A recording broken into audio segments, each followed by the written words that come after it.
Hey, salut tout le monde, j'espère que vous allez bien. Eh ben, on se retrouve comme vous en avez maintenant l'habitude, le dimanche soir.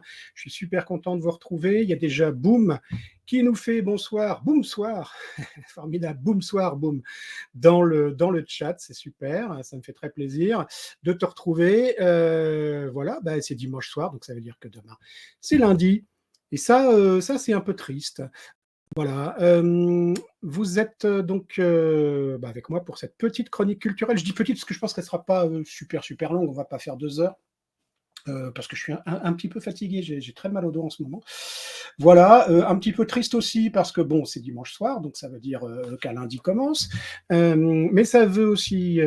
Mais voilà, je devais ce week-end être à un festival du polar, du roman, ouais, du roman de suspense, de mystère et de polar en Lorraine, à Étanges-Grande, une convention qui s'appelle Étrange Grande, c'est bien trouvé. Et puis j'aurais retrouvé des amis, il y avait Fred d'Indécent, Carla Aranita, que j'embrasse, et malheureusement, bah, avec mon dos, je n'ai pas pu m'y rendre. Donc, du coup, bah, ils ont vu des auteurs, dont certains dont je vais vous parler ce soir d'ailleurs. Donc, bah, ça me fait d'abord très plaisir pour eux, et puis bah, c'est super.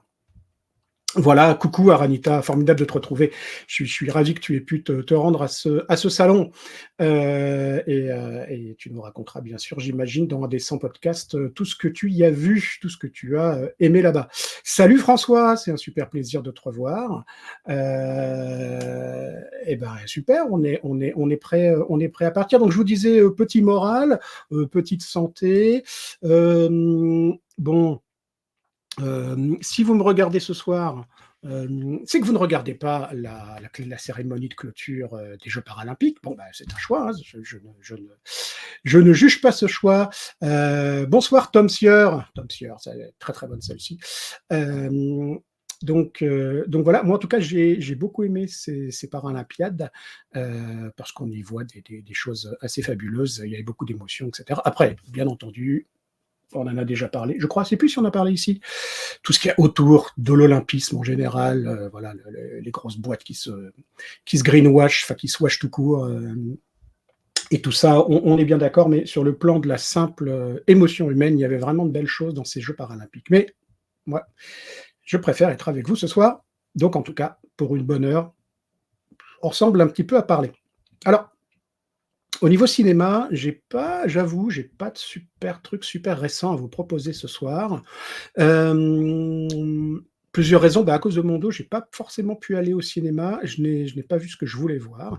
Donc, je n'ai pas vu Long Legs, mais je vais vite le rattraper et on en parlera très vite. Ça nous permettra aussi de parler à ce moment-là, sans doute, d'Elevated Horror. Qu'est-ce que c'est que cet abominable néologisme, l'elevated horror, comme si l'horreur était un genre qui avait besoin d'être élevé, voilà, qui était pas respectable en tant que tel et qui avait besoin d'être poussé vers le haut par des gens qui enfin réfléchissent et sont plus des crétins adorateurs de Jason. Hein. C'est un peu l'impression qu'on a quand on entend cette elevated horror. Quand on creuse un peu, on voit donc ce qu'on appelle du cinéma d'auteur d'horreur. Et cinéma d'auteur avant d'être d'horreur et qui utilise les codes de l'horreur, mais avec un recul, souvent d'ailleurs un recul un peu méta, pour aborder d'autres thématiques qui soient sociales, qui soient sexuelles, etc., etc. Bon, alors il y a notamment la société de production A24 qui est spécialisée là-dedans. Parmi les papes du Elevated Horror, on a Ari Aster, par exemple, dont Hérédité et Midsommar sont de superbes films, hein, par ailleurs. Hein, je ne critique pas du tout cette notion. En tout cas, les films qui en sont sortis. Ce que je critique un petit peu, c'est cette idée assez étrange que le genre de l'horreur n'a jamais été réflexif, n'a jamais été un miroir de son époque, n'a jamais été un brûlot politique, etc. On va pas comment dire, casser des pattes à un canard en révélant qu'il suffit de regarder George Romero et La Nuit des Morts Vivants pour s'en rendre compte, et c'était en 1968. Hein. Donc voilà. Bonsoir Une Ampoulpe, bonsoir Garbiou. Bienvenue, ça fait super plaisir de vous retrouver. Donc, Oui, alors ce plaisir de créer des catégories pour pouvoir, s'opposer, et s'envoyer des amabilités sur les réseaux sociaux, il y a de ça. Après effectivement, il y a bon, alors on peut quand même trouver des choses intéressantes là-dedans et dans l'analyse qui en a été faite, hein, et la façon dont ce cinéma elevated s'écarte un petit peu du cinéma de pure exploitation, on va dire, quoi. Maintenant, même dans le cinéma de pure exploitation, on a toujours des thèmes, on a toujours des films qui sont des films d'auteur, quoi. Je sais pas où vous situez, en termes d'auteur, hein, les films d'un Carpenter, par exemple, mais voilà. Jordan Peele, c'est considéré comme de l'elevated horror. Oui, alors oui et non. J'ai vu qu'il y avait polémique sur le sujet parce que comme toujours, tu as des définitions. Mais tout ça, on en parlera quand je vous parlerai de Longlegs, puisque Longlegs a un peu cristallisé là les critiques. Hein. Certains ayant vu un chef-d'œuvre de l'elevated horror, d'autres y ont vu un film hyper banal avec une énième prestation hallucinée de notre ami Nicolas Cage. Bon, je vous dirai ce que j'en ai pensé parce que je ne l'ai pas vu encore. Voilà, et on analysera cette espèce de mouvement qui date des années 2010, hein, grosso modo. En tout cas, des films qui s'en revendiquent et des cinéastes qui s'en revendiquent surtout et qui pour certains se targuent un peu de ne pas faire du genre, en fait. Voilà, c'est ça, en fait, surtout cet aspect-là. Alors, encore une fois, c'est pas nouveau. Hein. Wes Craven lui-même crachait autant qu'il le pouvait sur le genre. Euh, Plein de gens ne seront pas d'accord avec moi, mais pour moi, il lui pisse un peu dessus dans la saga des Scream. C'est vraiment, ça c'est un débat qu'on pourra avoir, hein, ça sera intéressant. Mais surtout, Craven était mortifié d'être uniquement reconnu pour ça, en fait. Hein. Il voulait à tout prix traiter de sujets beaucoup plus classiques, ce qui fera d'ailleurs avec ce film qui s'appelle La musique de mon cœur en VF, je ne sais pas comment il s'appelle, qui est un mélo en VO, qui est un mélo qui fera, qui malheureusement, enfin, il va se battre pour le faire, et ça va être un four. Donc voilà, il s'en est jamais vraiment remis de ça. Hein. Lui, il aurait aimé être connu pour autre chose, et pour autant. On ne peut pas dire que dans Les Griffes de la Nuit, dans Serpent and a Rainbow ou dans Freddy sort de la nuit, il n'y ait pas du sens, quoi. Il n'y a pas des choses à creuser, il n'y a pas des aspects psychanalytiques à aller chercher, etc. Donc bon, tout ça, ça reste quand même un petit peu parfois du pipeau. Mais on verra tout ça parce que, encore une fois, je n'ai pas vu Longlegs. Là, je suis en train de vous expliquer de ce dont je ne vais pas vous parler ce soir. Pas vu non plus le remake de The Crow, mais j'en ai rien à foutre, faut pas pousser. Il y a un moment où ça suffit, hein, les conneries. Alors je sais bien que c'est le sujet de l'histoire, enfin la ressuscitation de cadavres, il y a vraiment un moment où ça suffit. Donc voilà, enfin, The Crow, on a parlé un tout petit peu la dernière fois du film original qui vient de ressortir en 4K, que je vous recommande formidablement si vous êtes équipé en 4K. Film d'Alex Proyas, donc Alex Proyas qui a milité contre ce remake depuis le début et qui continue à le défoncer sur les réseaux sociaux autant qu'il peut, et il a sans doute pas tort. Et donc, faut pas oublier que The Crow avait déjà été suivi de séquelles particulièrement glauques. Hein. Alors la première, c'était le City of Angels avec un Français, oui, Vincent Pérez, dans le rôle du ressuscité par le corbeau. Et c'était pas bon. Hein. Voilà, c'était le deuxième film avec Vincent Pérez, oui. Alors bon, qu'est-ce qu'il y avait à sauver? Il y avait une image jaunâtre un peu dégueulasse, mais les décors étaient assez chouettes, avec notamment cette impression d'une ville quasiment. C'était Los Angeles cette fois-ci, c'était une ville quasiment post-apo, un petit peu, plus aucune force de police nulle part, plus rien. Après, c'était tout pourri, lui était pas du tout à la hauteur. Donc c'était vraiment pas bon. Mais en fait, ils ont continué à creuser. Moi, j'ai vu le troisième épisode, je ne sais plus comment il s'appelle d'ailleurs, qui est affreusement laid aussi. Alors, il a la particularité de mettre en scène Kirsten Dunst, qui est comme toujours très sympathique.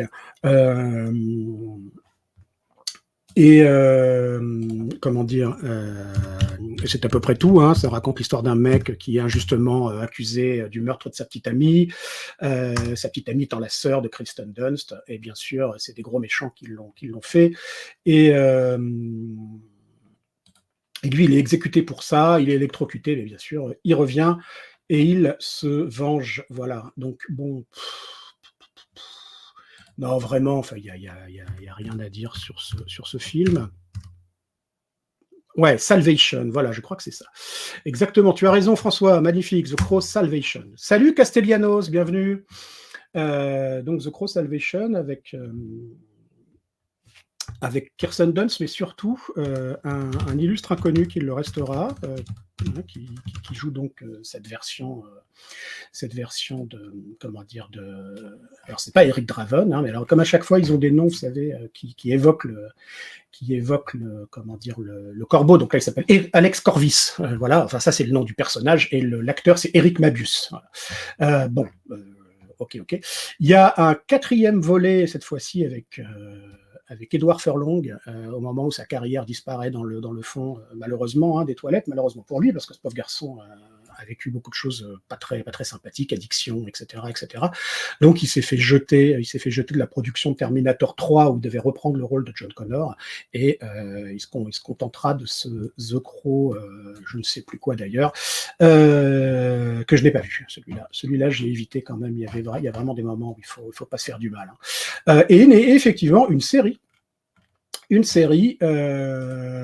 avec Marc Dacascos, qui a la particularité, en fait, on va dire, d'avoir un petit peu le physique, de partager quelques éléments physiques avec le regretté Brandon Lee, hein,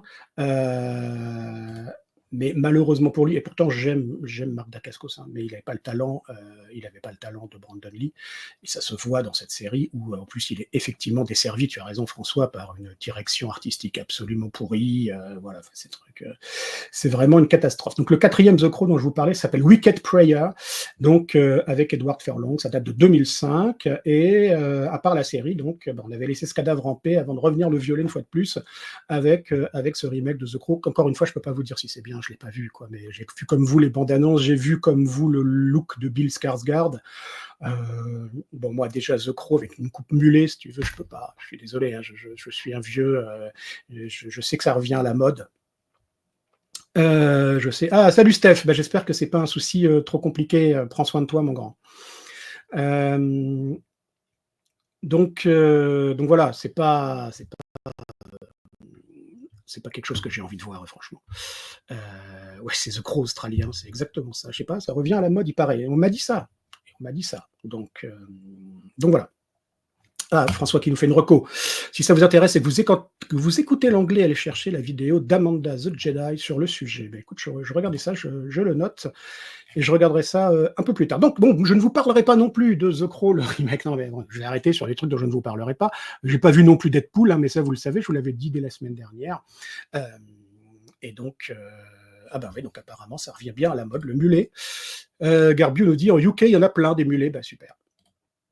Magnifique, et ben, ils auront leur héros comme ça, comme nous, on a notre Eric Draven gravé dans notre mémoire, gravé dans notre cœur surtout, et ben ils auront comment il s'appelle d'ailleurs, tiens, ils ont encore fait une blague sur le... Non, il s'appelle Draven encore, c'est vraiment censé être le remake, quoi, donc il s'appelle aussi Eric Draven, bon, super. Là, mais il y en a qu'un, on le sait, et c'est Brandon Lee. Castellano, j'ai kiffé le dernier autant que les premiers, ben écoute, je suis très content pour toi. Moi, je n'ai pas été le voir parce que je déteste les deux premiers et que je n'avais aucune envie de voir ce truc. J'ai pas envie de voir des refs à des films qui étaient déjà des films de merde lorsque je les ai vus la première fois, hein, comme Electra, comme Blade Trinity. Voilà, et donc ça m'intéresse absolument pas. Donc, mais je comprends tout à fait qu'on puisse kiffer. Et puis je n'aime pas Ryan Reynolds, c'est tout à fait vrai. Non mais Ryan Reynolds, en fait, je le supporte plus. En fait. C'est-à-dire qu'en fait, il joue Ryan Reynolds quoi, et, en permanence. Et voilà, il a réussi à se marketer, voilà, il a transformé son nom en marque, quoi, et donc à surfer sur le fait qu'il a fait des films de merde pendant 20 ans, et maintenant il traite ça au second degré en étant le meilleur ami de tout le monde. J'ai pas vraiment de soucis. Avec ça, il fait son truc, je suis juste pas clair. Donc je n'ai pas vu non plus Deadpool et je ne vous en parlerai pas plus. Allez, je passe au truc dont je vais parler. Non. Il y a énormément de refs, c'est abusé, nous dit Castellanos. Oui, bah écoute, ouais. C'est vrai. Apparemment, hein, c'est ce que je comprends. Enfin, moi, c'est tout ce que j'ai entendu dire, c'est des caméos et des références. Quoi. François, Fall Guy cet après-midi, j'espère que ça t'a plu, à toi et à Raphaël, que je salue au passage. Voilà, comme je vous l'avais dit, moi, j'ai trouvé ça plutôt sympa. Salut Yevendil. Donc on commence, après les trucs dont je ne parlerai pas, voici ce dont on va vraiment parler. Sur Netflix a commencé donc, je vais mettre ma petite bannière cinéma, même si c'est pas du cinéma, il faudrait que je l'adapte, parce que c'est cinéma-série finalement, a commencé une série animée, qui m'intéressait parce qu'elle est issue d'une franchise pour laquelle euh, j'ai de la nostalgie et voilà, et de l'attachement. Franchise qui s'est complètement perdue ces dernières années, mais on pourra en dire un mot. C'est la franchise Terminator, avec Terminator 0, donc, qui est sorti sur Netflix. C'est assez rigolo, le 29 août. Et je vous rappelle que la date du jugement dernier, annoncé dans Terminator et Terminator 2, était le 29 août 97. Et donc cette série commence d'ailleurs, commence le 29 août. En fait, ça se déroule le 29 août, hein, ça se déroule en une seule journée, le jour du jugement dernier, juste avant donc que Skynet devienne conscient et décide de déclencher une guerre nucléaire totale pour éradiquer la race humaine. Alors, Terminator, bon, vous le savez comme moi, on a eu Terminator 3 qui était un gentil remake, pas très passionnant, et qui tenait par quelques scènes d'action et une fin un peu surprenante, qui surprenait un peu. On a eu donc le film de McG, le Terminator Renaissance, qui avait l'audace de ne plus traiter des paradoxes temporels et ce genre de choses, et de nous plonger dans les débuts de la guerre contre les machines, et d'y rester. Vraiment un film post-apocalyptique. Il s'est fait bien descendre. Moi, je suis pas aussi catégorique, j'avais plutôt aimé le film. Il faudrait que je le revoie, en fait. Je l'ai pas vu depuis très très très longtemps. J'avais plutôt bien aimé le film au cinéma. J'avais trouvé que c'était assez sympa, malgré de gros défauts. Non, il n'y a pas Adrian Brody, ma chère, dans celui-là. Il y avait, comment il s'appelle, là, celui qui joue The Dark Knight, là. Ouais, il y avait Sam Worthington, effectivement, qui jouait le pseudo-héros, et dans le rôle de John Connor, donc tu avais Bruce Wayne, quoi. Voilà. C'est ça. Donc, film qui ratait une occasion fabuleuse pour sa fin. Tu parles de Terminator Renaissance, hein, je pense. Voilà, Christian Bale, effectivement. Christian Bale qui joue John Connor dans le 4e film. Voilà. Et je vous dis, moi, j'en ai plutôt un beau souvenir. Et puis alors après, bon, c'est la descente aux enfers, hein, bien entendu. C'est même pas évaluable, en fait. On a Genesis en 2015, qui est vraiment une sous-merde. On a Dark Fate qui est vraiment raté. À chaque fois, on reboot, on rajoute des morceaux, on nous explique, machin. Dans Dark Fate, on fait carrément table rase de toutes les suites pour se rebrancher directement à Terminator 2, tout en bousillant au passage. Enfin, donc voilà, c'est un peu compliqué. Moi, je vais totalement franc avec vous. J'ai même un petit problème avec Terminator 2, qui est pourtant à l'époque, tu vois, qui a été un choc visuel complètement dingue. Hein. On se rend plus compte à l'époque, maintenant, de ce que le film nous a mis dans la gueule à l'époque, en 91. Mais moi, j'avais été un poil déçu. J'étais tellement fan du premier. Le premier m'avait tellement complètement estomaqué que voir le Terminator revenir en gentil, promettre face caméra de ne plus tuer personne, etc. Je sais pas. J'avais trouvé des petits éléments de cynisme dedans qui m'avaient pas super plu. Après, le spectacle était absolument total, hein. Le T-1000, c'était du jamais vu. Même si on avait vu Abyss du même James Cameron, dont la scène notamment du tentacule marin lui servira de test pour le T-1000. C'était la présence du T-1000 dans le film est juste incroyable. Bon, les scènes d'action sont over the top. Enfin, ça reste encore aujourd'hui une référence absolue, et surtout aucun des autres films n'a réussi à faire mieux, quoi. Ou même à s'approcher du truc. Alors du coup, The Terminator 0, moi j'étais un peu curieux. Je me suis dit, ok, alors il y a une série télé aussi, The Terminator Sarah Connor Chronicles, dont j'ai vu la première saison, qui m'a pas super convaincu, et j'ai pas regardé la deuxième, pour être totalement franc. Mais là encore, malgré quelques petits éléments intéressants, notamment le fait qu'elle se déplace dans le temps avec son fils. C'était pas ouf non plus. Salut Pretty Lilith, bienvenue parmi nous. Donc Terminator 0, c'est un peu un champ de ruines, la saga Terminator, on le sait. Les deux derniers ont été à chaque fois des échecs au box-office très violents. Qu'est-ce qu'on fait avec cette... Est-ce qu'il reste des choses à dire? Moi, je me souviens que ma fille Chloé m'a dit, Terminator, c'est des films de vieux, quoi. Et elle n'avait pas tort. On en a déjà parlé, je crois. Donc, du coup, est-ce que est-ce qu'il y avait quelque chose à faire avec cette licence encore, sous cette forme d'animé, pourquoi pas? Moi, ça me va très bien, et avec une ambition, visuelle et thématique qui avait l'air assez forte. Alors je vais vous dire oui et non. D'abord, c'est que 8 épisodes, donc ça se regarde relativement rapidement, voilà, si vous avez, un peu de temps devant vous. Par contre, ça réussit, ça c'est quand même formidable, à être ennuyeux sur ces 8 épisodes. C'est-à-dire qu'il y a des choses très bien dedans. Ah, il y a des choses, mais alors, qui vous donnent envie. Moi, il y a des moments où je bâillais, quoi. Vraiment. Donc ça, c'est un petit peu, un petit peu difficile. Euh, je pense à ces scènes entre le créateur d'une IA, qui s'appelle Kokoro, lui qui est un des personnages principaux de la série. Et en fait, ils ont des réflexions sur la nature humaine. Est-ce que ça vaut le coup de sauver l'homme? Qu'est-ce que l'humanité? Qu'est-ce qui la différencie? Pourquoi les hommes passent leur temps à se massacrer entre eux? Alors tout ça, c'est des dialogues, mais infinissables, sur fond de piano neurasthénique, dans une ambiance, vous savez, un peu à la Apple, complètement blanche, etc. C'est insupportable, et ils nous le font dans tous les épisodes, quoi. Donc, waouh.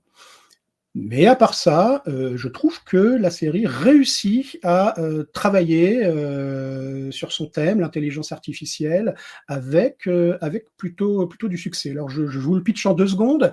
Donc en gros, c'est bien sûr la guerre dans le futur. Un Terminator est envoyé, cette fois-ci au Japon, à Tokyo, le jour même du Jugement Day, donc, pour tuer ce fameux inventeur, Marcus, qui est en train il est prêt à mettre en ligne en fait une IA hyper puissante qui s'appelle Kokoro. On est en 1997, hein, et donc ce Terminator se translate dans le temps. Il est suivi de près par une résistante qui, elle, a pour mission de protéger Marcus, quoique. Il y aura, vous verrez, des twists. Et donc, tout ce petit monde va essayer de trouver Marcus. Marcus a 3 enfants, dont il s'occupe absolument pas parce qu'il est obnubilé par son travail. Et ces 3 enfants sont gardés par une nounou mignonne qui s'appelle Misaki. Et les 3 enfants vont se barrer à un moment, et donc Misaki va se mettre en quête de les retrouver, alors même que le Terminator et la Résistante sont à leur trousse. Donc tout ça va se transformer en course-poursuite dans Tokyo, dans les sous-sols de Tokyo, où ils vont trouver une étrange armée de robots. Alors pas des Terminators, mais une étrange armée de robots un peu kawaii, qui sont stockés là, on ne sait pas bien pourquoi, en tout cas qui sont prêts à s'activer et qui ont l'air d'être très très nombreux. Donc voilà, c'est sur ces bases un peu mystérieuses que se lance la série. Alors on va noter 2 trucs, c'est que d'abord, c'est lent, c'est très rigide au niveau de l'animation, et vous attendez pas donc à un truc qui dépote, parce qu'il y a beaucoup de scènes d'action, elles sont très violentes, très gore, mais elles sont très lentes. Voilà, donc il n'y a pas d'énergie, si vous voulez, particulièrement, qui vous sera particulièrement transmise. Vous ne serez pas impacté, franchement, par le truc, sauf si vous êtes très sensible un petit peu au gore. Là, effectivement, les Terminators écrasent des têtes, voilà, ce genre de choses. Salut Aranita, passe une bonne soirée. Bye bye. Donc voilà, et les impacts de balles font très mal. En parlant d'impact de balles, ça se passe au Japon, donc l'arme à feu est un problème. En fait, il n'y en a pas beaucoup, hein. C'est difficile de s'en trouver pour s'en procurer, à moins d'aller en chercher auprès des policiers qui en sont pas tous armés. Donc ça, c'était plutôt bien fichu. Donc voilà, il y a quelques éléments à retirer de ça. Et pour le coup, comment dire, les twists sont assez sympas. Il y en a quelques-uns que vous allez crever très vite, hein, mais néanmoins les autres, il y en a quelques-uns que je n'ai pas vu venir, qui étaient bien foutus. Et puis il y a ce discours aussi sur le temps, qui était assez chouette, puisqu'on avertit la résistante avant qu'elle parte. On lui dit, mais en fait, tu sais, ce que tu vas faire là, en fait, c'est pas pour nous sauver nous, en fait, parce que nous, on n'existera plus. À partir du moment où tu reviens dans le temps, tu crées une ligne temporelle divergente, et les gens que tu vas sauver, c'est ceux de cette époque-là. En fait, c'est pas nous. En fait, nous, on n'existera plus. Enfin, en tout cas, tu ne pourras jamais revenir ici, tu ne pourras jamais nous retrouver, et tu ne pourras jamais changer notre vie, puisque tu seras sur une autre ligne temporelle. Et alors ça, c'était assez inusité dans Terminator, où on assume quand même qu'il est possible de retourner dans le passé pour changer le futur, parce que sinon, ce futur, en fait, existerait toujours. Si on adopte cette histoire de lignes temporelles différentes, le futur dont on vient, on l'a rien sauvé du tout, quoi. Et donc justement, elle pose la question, enfin celle qui l'envoie dans le passé, pose à la résistante la question, en fait, réfléchis bien, en fait, pourquoi tu vas là-bas et qui tu vas sauver, en fait. Est-ce que tu vas sauver l'humanité? Auquel cas c'est super, mais si tu vas sauver nous, si tu veux nous sauver nous et sache que ça n'a aucun intérêt, quoi. Ça ne changera rien. Et ça, mine de rien, ça flanque un peu, un gros coup de pied au cul à la franchise. Ça nous dit un petit peu que tout ce qu'on a vu jusqu'à présent est un peu obsolète, etc. Et ça permet de repartir sur des trucs vraiment sympas. Est-ce qu'il y aura une saison 2? Je ne sais pas. Est-ce que ce sera creusé? Je ne sais pas. Il y a une vraie fin, on va dire. Elle est ouverte, mais il y a une vraie fin à cette série, donc ça, c'est plutôt cool. Donc voilà, moi, je vous la recommande plutôt si vous aimez la saga, si vous aimez ces histoires un peu de boucles temporelles qui se répondent, qui se mélangent, tout ça. Moi, j'aime plutôt ça. Et donc, voilà, je vous le recommande pour ça, mais c'est pas non plus, c'est ni fou au niveau de l'animation, pas du tout, ni complètement dingo, et surtout, c'est un peu ennuyeux alors qu'il y a que 8 épisodes. Ça, c'est dommage. Salut Tlon, j'espère que tu vas bien. Allez, du coup, c'est tout pour Terminator. Mais non, en retard. Mais non, il y a pas de souci. Enfin, tu viens quand tu veux.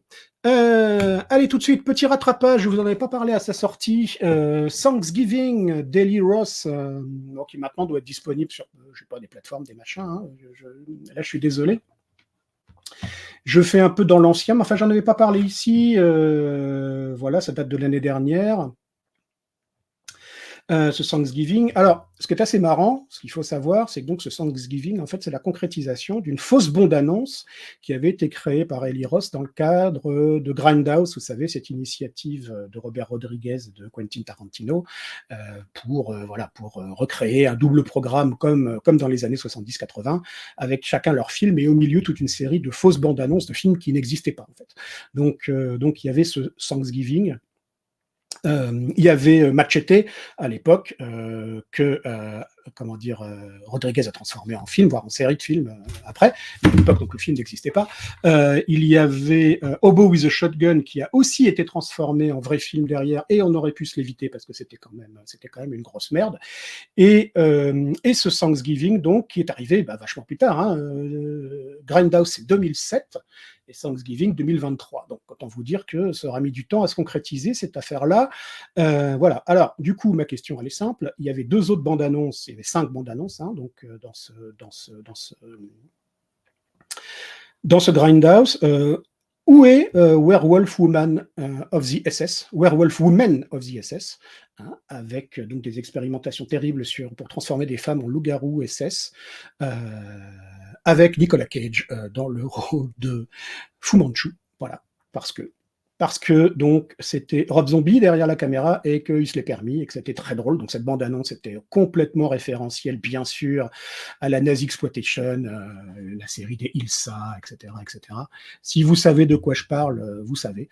Sinon, évitez de rechercher sur Internet. En tout cas, faites-le dans un environnement safe. Voilà. Et ne venez pas vous plaindre après. Voilà. Et puis, où est le Don't bande-annonce complètement géniale d'Edgar Wright. Voilà, moi, c'est les 2 que j'avais envie de voir, en fait. Et en fait, tous les autres que j'avais pas envie de voir, ils nous les ont fait. C'est quand même dingue. Oui, c'est ça, Don't. C'était du Edgar Wright, c'était à mourir de rire. Celui-là, il était absolument génial. Vous voulez ouvrir cette porte? Don't! Vous voulez descendre à la cave? Don't! C'était génial. Enfin, je vous laisse voir si vous ne les avez pas vus. Celle-là, Don't, il est absolument magnifique. Et clairement, moi, donc, Werewolf Women et Don't, c'est ce que je voulais voir. Bon, voici ce Thanksgiving. Tant pis, hein, j'ai envie de dire, c'était pas le pire hein, des 5. Des 5 fausses bandes annonces. Qu'est-ce qu'il en reste? Alors, le principe est assez rigolo, ça, je trouve ça assez marrant. Ça commence, alors ça, je t'ai assez traduit. J'ai trouvé ça assez bien trouvé. Ça commence lors d'un Black Friday devant une espèce de grande surface, donc, dans lequel une foule énorme s'est massée, foule qui commence à s'énerver en attendant l'ouverture. À l'intérieur, les employés flippent parce qu'ils ne sont pas assez nombreux pour gérer une telle foule. Les gens sont quasiment à briser les fenêtres pour venir s'approvisionner en produits promotionnés. Il y a une bande de petits jeunes qui, par ailleurs, profitent que le père de l'une d'entre elles soit le proprio pour s'infiltrer dans le dans le magasin par l'arrière, mais c'est vu par certains clients, donc du coup, il y a une colère qui monte, qui se transforme en haine. Finalement, les portes s'ouvrent, tout le monde se bouscule, et là, c'est le drame, tout le monde commence à se piétiner, il y a des morts particulièrement graphiques. Cette scène est absolument géniale, elle est super bien réussie. Donc les gens se font piétiner dans le Walmart, quoi, pour être clair, et c'est très marrant. C'est vraiment, vraiment très drôle. Ça fait quand même rapport à une vraie histoire, hein. Il y a vraiment un pauvre employé de Walmart qui est vraiment mort piétiné en 2008, un peu dans les mêmes conditions. Bon, ben, sauf que là, bien sûr, il y a plusieurs victimes. C'est un massacre, en fait. Et donc le film continuera un an après, à Thanksgiving, pendant cette fête. Donc ça dénonce à la fois, bien entendu, nos comportements de consommateurs complètement dingues, et puis Thanksgiving, cette fête, elle aussi, de réécriture historique, assez honteuse, hein. Je vous rappelle un petit peu tout ce qui tourne autour, hein, les Pilgrims, les Indiens, et cetera, et cette espèce de mascarade sur le thème d'on est tous frères. On sait comment ça finira. Bref, donc un mystérieux tueur va prendre un masque. Alors, ça n'est pas, contrairement à ce que j'ai pu le lire parfois, ça n'est pas celui de Guy Fawkes, comme dans V pour Vendetta. Hein, non, d'ailleurs, c'est dit dans le film, hein, c'est un masque inspiré d'un des premiers pilgrims arrivés en Amérique à bord du Mayflower, qui s'appelle John Carver. Donc, voilà, c'est un masque de John Carver, et cet homme commence à tuer des gens qui, a priori, faisaient partie de ceux qui se sont piétinés, qui ont piétiné les autres en tout cas, pour aller se chercher un appareil à raclette, ou non, c'était pas raclette, c'était à gaufre. Ils ont massacré d'autres personnes pour aller prendre un appareil à gaufre en promo, quoi. Donc voilà, c'est assez drôle. Oui, quand on parle de Thanksgiving, effectivement, référence absolument superbe, mais tu as tout à fait raison. Le deuxième film de la famille Adams, des Adams Family Values, où mercredi réinterprète Thanksgiving. C'est une scène absolument drôle. Enfin, plus que drôle, alors elle est absolument géniale. Donc commence un slasher qui, à partir de là, est très classique, hein, faut pas se leurrer. C'est pas fourni. Bien entendu, c'est dans la grande lignée des tueurs de fête, hein, que ce soit Halloween, la Saint-Valentin, Noël, et j'en passe, quoi. Bon, c'est un peu, ouais, un peu méchant, c'est un peu du sous-Scream, quoi. C'est un peu, voilà. Alors il y a des hommages au fameux néo-slasher des années 80 lancé par Scream, justement. Voilà, c'est pas fou, ça reste sympa, il y a de bonnes scènes, les meurtres sont assez chouettes dans l'ensemble. Non, le film est un peu lourdingue, et je vous le recommande uniquement pour voilà, une soirée, peut-être d'Halloween, hein, qui s'approche, par exemple. Donc pourquoi pas?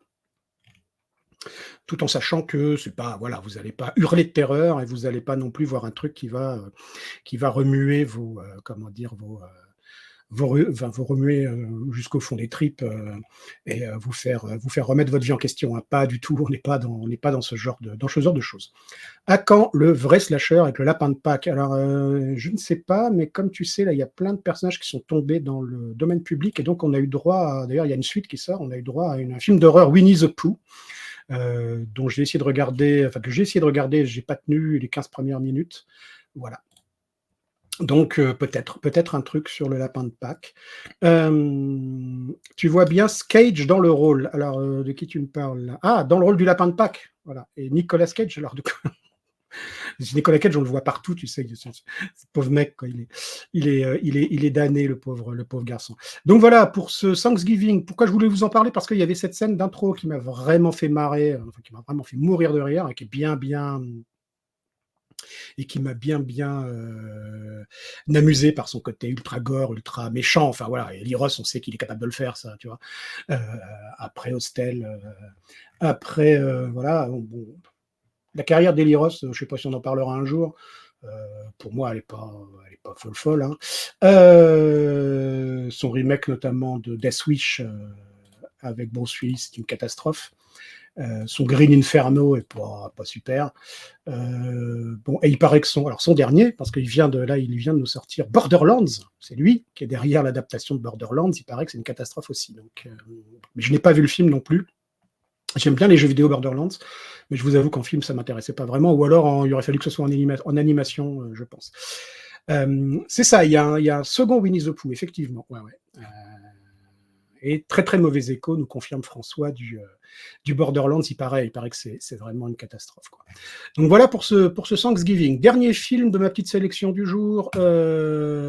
C'est dispo sur Amazon, si je ne dis pas de bêtises, je crois. Amazon ou Netflix? Bah, tiens, bah, c'est une bonne question. Je ne sais plus, je vais vérifier. Mais je crois que c'était Amazon, non? Bref, Amazon Prime, voilà. C'est l'adaptation d'un bouquin qui parle d'une véritable opération, bouquin du même nom, donc, qui parle d'une véritable opération de la Seconde Guerre mondiale.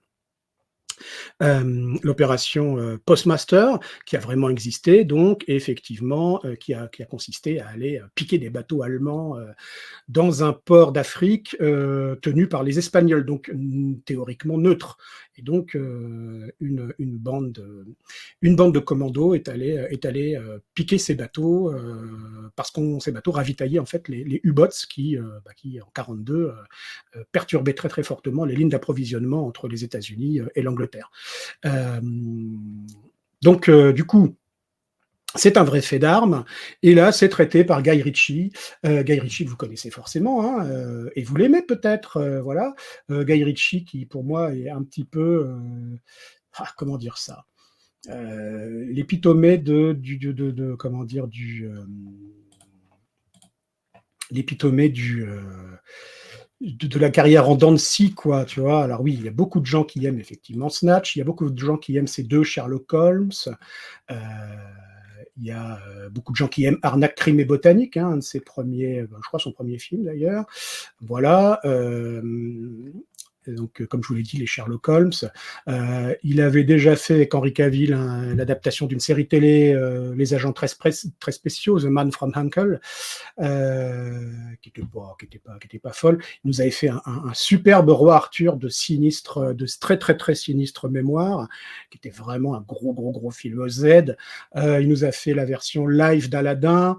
Voilà, j'ai pas vu ces derniers films là, honnêtement. Je n'ai pas vu donc Opération Fortune, je n'ai pas vu The Covenant. J'en arrive donc directement à ce ministère de la sale guerre en français, après avoir vu quand même Un homme en colère, que je trouvais plutôt sympa, avec Jason Statham. À noter que c'est un remake d'un film français, c'est le remake du Convoyeur avec Albert Dupontel, Un homme en colère. Voilà, et j'avais plutôt aimé The Gentleman, qu'il avait réalisé aussi par avant. Donc voilà, c'est un petit peu le constat que je fais avec Guy Ritchie, c'est qu'un coup sur deux, ça tape à côté, quoi. En tout cas pour moi, hein, voilà. Covenant, je ne sais pas. Je ne sais pas si ça vaut le coup. Visiblement, les avis ont l'air partagés dans notre chat. Pourrait valoir le coup d'œil, nous dit François, et aïe aïe aïe, nous dit Castellanos. Donc, je ne sais pas. Visiblement, comme toujours, hein, ils partagent. Moi, j'aime pas du tout ces Sherlock Holmes, par exemple. Il y a des gens qui les ont adorés. Voilà, je déteste cordialement son roi Arthur, ou bon, bref. C'est compliqué avec Guy Ritchie. Alors du coup là, c'est plutôt pour moi dans les tapes à côté, hein, on va dire. C'est pas très bon, c'est pas très drôle. Ça repose uniquement sur le cabotinage des acteurs. D'ailleurs, ce cher Henry Cavill, qui est en roue libre complète, hein, et qui fait pas beaucoup d'efforts, hein, se fait complètement voler vers la vedette par Alan Richson. Alan Richson, vous l'avez peut-être déjà vu dans l'adaptation en série télé des romans de Reacher. Donc après les films avec Tom Cruise, c'est lui qui a repris le rôle, donc en étant un tout petit peu plus adapté au roman, puisque effectivement Reacher, il est considéré il est décrit dans les bouquins comme étant une masse musculaire de plus de 2 mètres de haut, etc. Et donc ça correspondait pas trop à Tom Cruise. Donc dans la série télé, ils ont recruté cet acteur, Alan Richson, donc, qui est une véritable montagne, c'est assez impressionnant, mais qui aussi joue vraiment bien. Et là, il en donne encore l'exemple. Moi, je trouve qu'il vole un peu la vedette à Henry Cavill. Enfin, en tout cas, j'aurais aimé plus le voir lui. Il me fait beaucoup rire dans le rôle d'un marin d'un marin, comment dire, norvégien, hyper musclé, adepte du tir à l'arc, qui défonce les nazis donc à coups de flèche, et qui a une sexualité un peu équivoque. Ça marche super bien, c'est très drôle. Mais c'est à peu près tout, quoi. C'est à peu près tout ce que je sauve du film pour être. Ouais, c'est ça, il faut 2,5 Tom Cruise, effectivement. Voilà, c'est ça. Donc, et là, il est énorme, quoi. C'est un peu à côté, mais à côté, Henri Cavill, c'est un Playmobil, quoi. C'est assez marrant, quoi. Donc voilà, maintenant, honnêtement, moi, ce qui m'épate, c'est que dans son film de commando, Guy Ritchie, il n'arrive pas à mettre un gramme de tension, quoi. On suit ça avec un ennui poli. Le méchant est mal joué. Pourtant, j'aime plutôt cet acteur allemand, est mal joué par Til Schweiger. Alors, Til Schweiger, le pauvre, dès qu'il y a un nazi en ce moment à faire, là, on va le chercher. Euh, là, ça marche pas du tout. Les autres personnages sont totalement inconséquents. Surtout, il n'y a aucune tension, ce qui est paradoxalement terrible. On a vraiment l'impression que ces mecs ont fait une balade de santé. Alors, en vérité, effectivement, en fait, ils s'en sont plutôt très très bien sortis de cette véritable opération. Mais là, du coup, on essaye de nous donner de l'ampleur en les faisant mais exploser des dizaines et des dizaines de soldats nazis, etc. Ce qui n'a apparemment pas eu lieu en vrai. Hein. Sans jamais qu'eux ne soient à peine effleurés par une balle, quoi. Donc c'est très ennuyeux et non, je suis pas emballé du tout. C'est pas, voilà, ça marche pas très bien. Alors il y a de gros clins d'œil à James Bond parce que vous le savez peut-être, mais en fait, Ian Fleming a fait partie de l'équipe qui a planifié cette opération. Il dit d'ailleurs qu'une bonne partie du personnage de James Bond a été inspirée par le mec qui a commandé sur le terrain cette opération, Gus March Phillips, donc, qui est joué par Henry Cavill dans le film. Donc il dit que c'est une des grosses inspirations de James Bond. Donc bien sûr, le film ne pouvait pas faire un plat passe là-dessus. Donc on a un caméo de Churchill, bien sûr, et on a un caméo de Ian Fleming. Donc ça, c'est assez, c'est assez sympa, mais enfin, c'est très, très anecdotique. Et alors, juste pour l'anecdote, parce qu'elle me fait kiffer de fou, c'est alors après, cette équipe, elle va s'étoffer, hein, et ça donnera en fait le cœur de ce qui deviendra plus tard le SAS, hein, en Angleterre, donc les commandos anglais. Et c'est dans cette unité que combattra Christopher Lee. Vous vous rappelez de cette anecdote très célèbre maintenant sur le Seigneur des Anneaux, où il a expliqué à Peter Jackson ce que ça faisait de poignarder quelqu'un dans le dos, parce qu'il le savait et qu'il l'avait pratiqué avec cette unité. Voilà. Ouais, c'est vrai. Effectivement, les costumes sont sortis du paquet avant la scène. C'est un peu ça. Ouais, c'est un ennui poli. Voilà. Et tu as tout à fait résolu, Castellanos. Tu as tout à fait résumé ce film. C'est un ennui poli où il se passe vraiment, vraiment pas grand-chose. Et voilà, et ben ça clôt ouais, c'est trop propre, hein, exactement. Ah bah, c'est du sang numérique, enfin, comme d'habitude, quoi. Hein. C'est voilà, le b.a.-ba de ce qu'on fait maintenant pour les plateformes. Donc pas vraiment d'intérêt, et c'est pas vraiment avec ça non plus que je vais me réconcilier. Guy Ritchie. Bon, apparemment, c'est plutôt bien apprécié. Hein. Les gens kiffent Cavill, apparemment, dans le rôle. Bon, bah, pourquoi pas. Il y a un personnage d'espionne aussi qui est très sympa, mais qui est très très mal exploité. Et puis sa storyline se déroule totalement en parallèle du comment dire, braquage de bateau. Et du coup, voilà, il y a aucun rythme. C'est très compliqué pour ça. Voilà. Puis-je faire une petite recommandation en série animée qui pourrait te parler? Mais vas-y, mon François, avec grand, grand plaisir. Ça nous permettra effectivement de clôturer cette rubrique cinéma, série sur une recommandation positive. Star Trek Prodigy, série animée en 2 fois 20 épisodes, c'est sur Netflix, c'est excellent. Eh ben écoute, je regarderai ça avec plaisir. Je savais pas qu'il y avait une série Star Trek animée récente sur Netflix. Bah écoute, tu me l'apprends, je suis très content de l'apprendre, je vais regarder ça avec intérêt, je vous en parlerai sans doute bientôt. Oui, effectivement, tu as raison. Mon épouse va carrément kiffer, ça c'est certain. Ok, voici pour la rubrique cinéma-série, et on va passer à la rubrique bouquin maintenant. La rubrique bouquin, alors la semaine dernière, pof, je vous avais parler, je vous avais promis de vous parler de ce bouquin de Kim Stanley Robinson, bouquin qui s'appelle Aurora. Je ne sais pas pourquoi mon image est si dégueulasse. Alors, je ne sais pas si vous avez le problème, j'ai l'impression que je suis plus du tout en HD. Hein. Bon, c'est un peu bizarre, je ne sais pas, ou c'est mal réglé. Là. Voilà, oui, il y a de la réflexion dedans, j'arrive pas à vous le montrer propre, c'est ça, les couvertures glacées, papa, Aurora de Kim Stanley Robinson, c'est chez Brajlon. J'étais flou, ouais. Ouais, mais c'est ma caméra qui, normalement, tu sais, voilà, s'auto-adapte, et là, elle le fait pas. Je ne sais pas pourquoi. Alors, je suis en source 720p, ça, c'est normal. Max, ouais, oui, c'est normal. Mais alors que la caméra peut faire plus, hein, c'est l'outil de streaming, StreamYard, qui me limite à 720p. Mais par contre, d'habitude, c'est moins flou que ça. Et là, je vois que c'est la caméra qui n'arrive pas à faire le point de vue. Là. Bon, ça a l'air un tout petit peu mieux. Mais il y a le The Event aussi. Ok, peut-être alors. Peut-être qu'il y a un petit souci. Voilà là-dessus. Alors oui, je voulais vous en parler la semaine dernière. J'ai complètement zappé à la fin. Donc Aurora, c'est quoi? C'est encore un bouquin de science-fiction. D'anticipation de Kim Stanley Robinson, et encore un très très bon bouquin. Il est quand même excellent, il est quand même très très fort. De quoi ça parle? Donc ça parle du vaisseau Aurora, vaisseau qui a été projeté depuis la Terre pour aller occuper, donc créer une première colonie extrasolaire dans la plus proche galaxie, donc c'est le plus proche soleil de chez nous. Je ne me souviens plus où est-ce qu'on l'envoie, bref.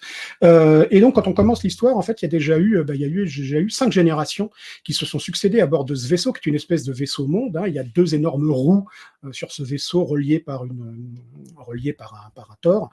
Alpha Centauri. Ok, super, merci Claude.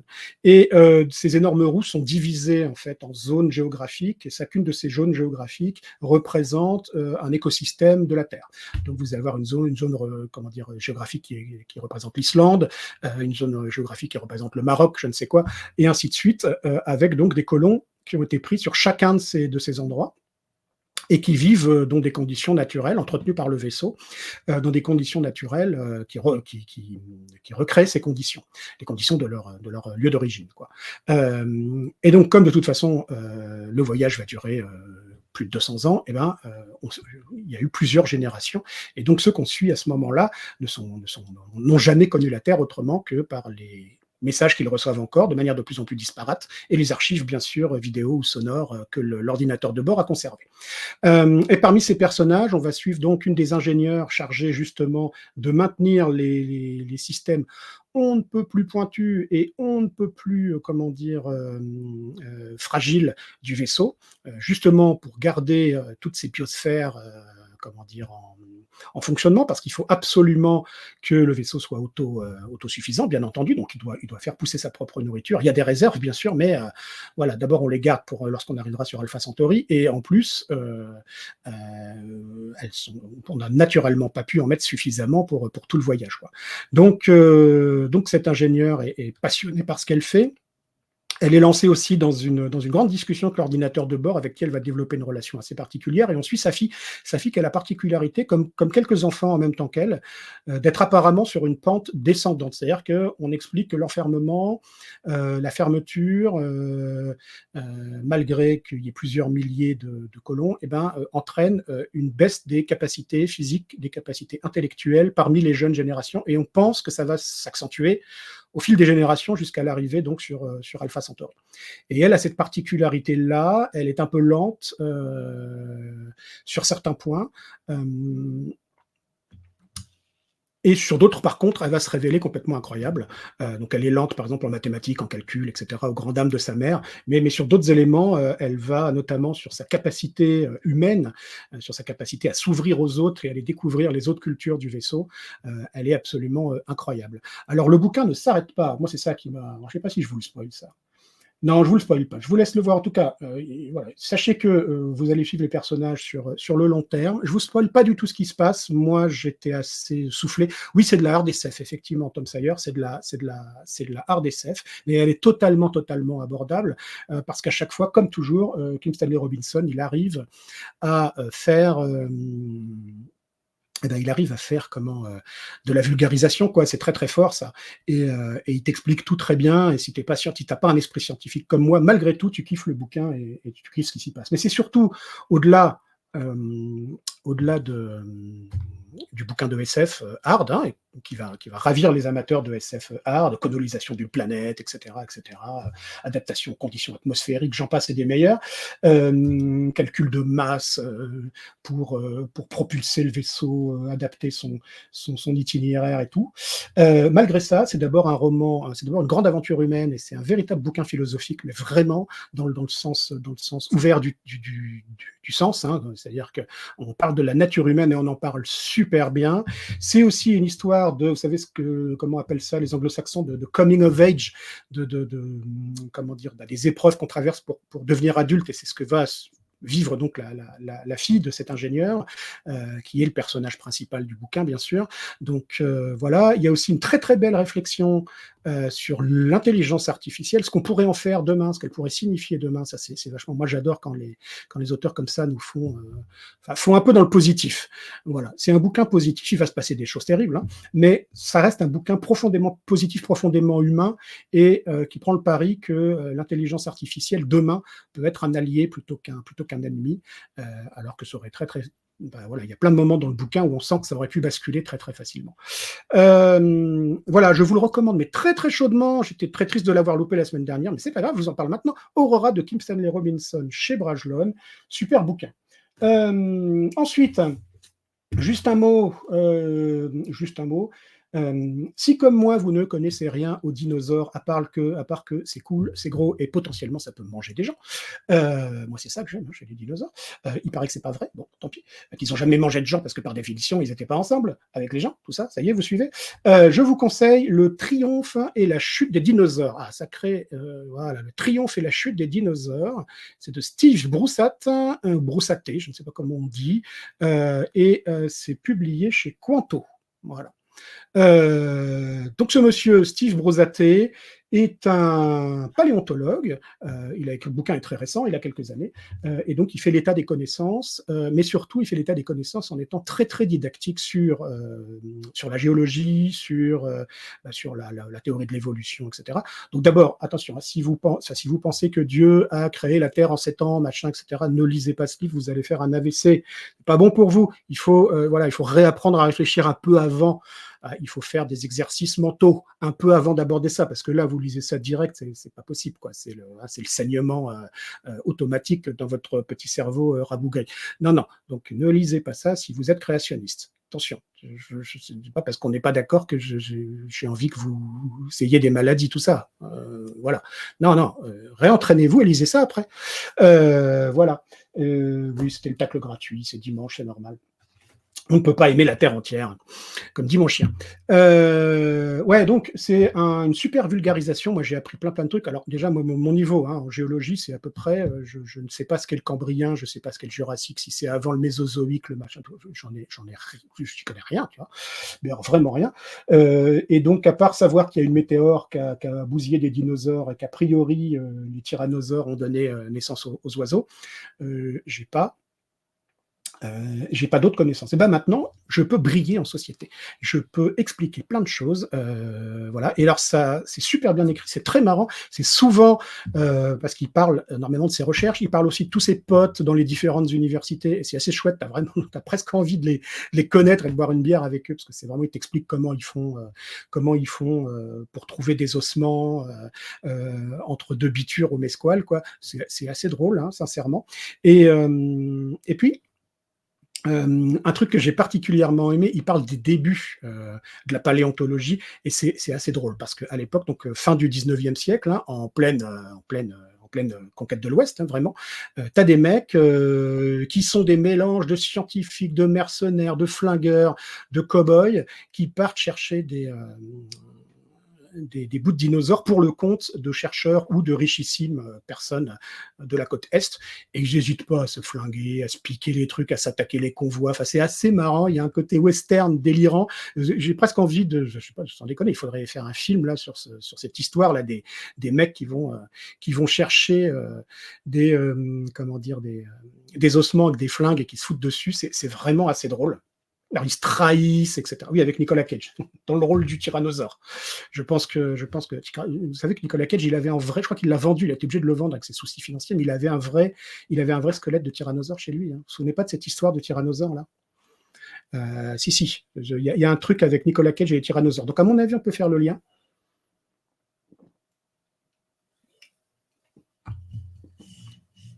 Et donc, ça pourrait être assez drôle. Ça se joue. Le Jurassique, c'est pourtant simple, c'est le nom du parc de loisirs, c'est vrai.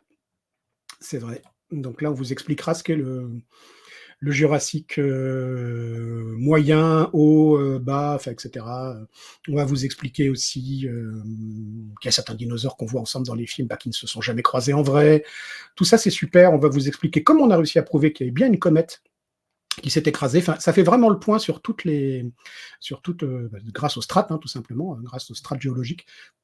Et donc, ça fait vraiment le point sur toutes les théories, et notamment sur celle de l'oiseau. Voilà. Et c'est vraiment chouette, tout ça avec des petits diagrammes pour vous expliquer. Et en plus, quand il y a des mots trop techniques, le traducteur vous les explique en plus en note en bas. Donc c'est super abordable, je pense, parce qu'un ado peut le lire sans aucun problème. Moi, en tout cas, j'ai tout compris. C'est vous dire, quand on sait d'où je pars en termes de sciences physiques ou de sciences nat, quoi. Donc, ah bah non, moi non plus, j'ai rien contre la vulgarisation. C'est exactement, c'est totalement ce que j'ai. Je me suis mal exprimé. J'ai dit que j'étais contre la vulgarisation. Non, au contraire, c'est super la vulgarisation quand on est à lombric scientifique comme moi et qu'on m'explique posément. C'est génial, je comprends tout. Donc non. Oui, ça permet d'apprendre de manière ludique. On est totalement d'accord, ma chère. Et donc je confirme ça. Super. Voilà, on va faire un petit point. Alors tiens, puisqu'on parlait de tristesse au début de ce podcast, alors visiblement ça va être le thème récurrent. Bon, je me suis rendu compte d'un truc terrible. Je suis mes lectures grâce à une appli qui s'appelle Goodreads. D'ailleurs, si vous venez m'y rejoindre, n'hésitez pas à me chercher. J'y suis sous mon nom, Emmanuel Garbi. Donc n'hésitez pas et vous retrouverez quelques personnes. D'ici, il y a une Ampoulpe qui y est, il y a Garbiou qui y est. Et ça nous permet de nous partager nos lectures et tout ça. Bref. Et donc, j'atteins bientôt le 100e bouquin lu depuis début 2024. Je suis à 98, je crois. Donc, je suis très content. C'est toujours l'objectif que je me mets. L'année dernière, je ne l'avais pas atteint. J'étais à 88, je crois. Un truc comme ça. Donc, cette année, je vais le dépasser, parce que je devrais le passer dans les jours qui viennent, ce 100e bouquin. Pourquoi je vous dis ça? C'est parce que du coup, j'ai fait un calcul débile. Je me suis dit, en fait, OK, s'il me reste 30 ans à vivre, bon, 81 ans, ce serait déjà un âge respectable. Rien ne dit que j'y arriverai. Je ferais peut-être plus, je ferais peut-être moins, ou même largement moins, je ne sais pas. Mais en tout cas, s'il me reste 81 ans à vivre avec un cerveau à peu près en état de marche, enfin, s'il me reste 30 ans, pardon, à vivre, ça m'amènera à 81. Ce qui veut dire qu'en fait, si je lis 100 bouquins par an, je n'ai plus devant moi que 3000 bouquins à lire. Et ça, c'est terrifiant. Moi, ça me terrifie, absolument. Je suis désolé là, de vous déverser tout mon mal existentiel, mais alors, seulement 3000 bouquins à lire, avec tout ce qui a été publié, avec tout ce qui reste à publier durant les 30 années à venir, avec tout ce que je n'ai pas encore lu, tout ce que je ne connais pas, tout ce que je n'ai pas découvert. C'est terrifiant. Voilà, oui. Ouais, ça fait 2 bouquins par semaine, c'est ça à peu près, ouais, à peu près. Alors certaines semaines c'est moins, puis d'autres c'est plus. Je joue pas en fonction de la taille des bouquins, en fait ça va comme ça vient. Voilà, ouais, le somme du dimanche soir. Non mais alors, c'est exactement ça. Là, quand je me suis dit ça, je me suis dit 3000 livres à lire, c'est rien. C'est rien. Et alors, du coup, ça lance une pression sur mes prochaines lectures en mode, putain, il faut pas que je perde de temps à lire des trucs pourris, quoi. Il faut vraiment pas que je perde de temps à lire des trucs complètement inutiles, complètement dingos. Bon, voilà, ça c'était pour le coup de somme, c'est dimanche soir, c'est normal, désolé. Oui, Castellanos se prend la tête, il a raison. J'en ai pas lu 30 dans toute ma vie, mon Dieu, mais tu as encore le temps, ne t'inquiète pas.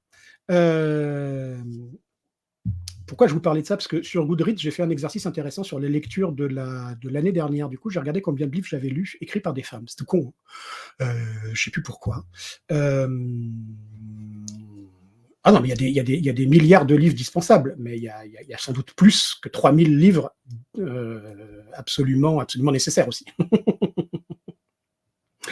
Faut te mettre à l'audiolivre. Ouais, c'est pas idiot dans les transports. Mais en ce moment, justement, je lis beaucoup parce que j'ai plus de transport. Donc en fait, j'ai gagné 3 heures de vie dans ma vie où je lisais, mais enfin pas avec le même confort. Et là, je peux lire chez moi, c'est quand même mieux.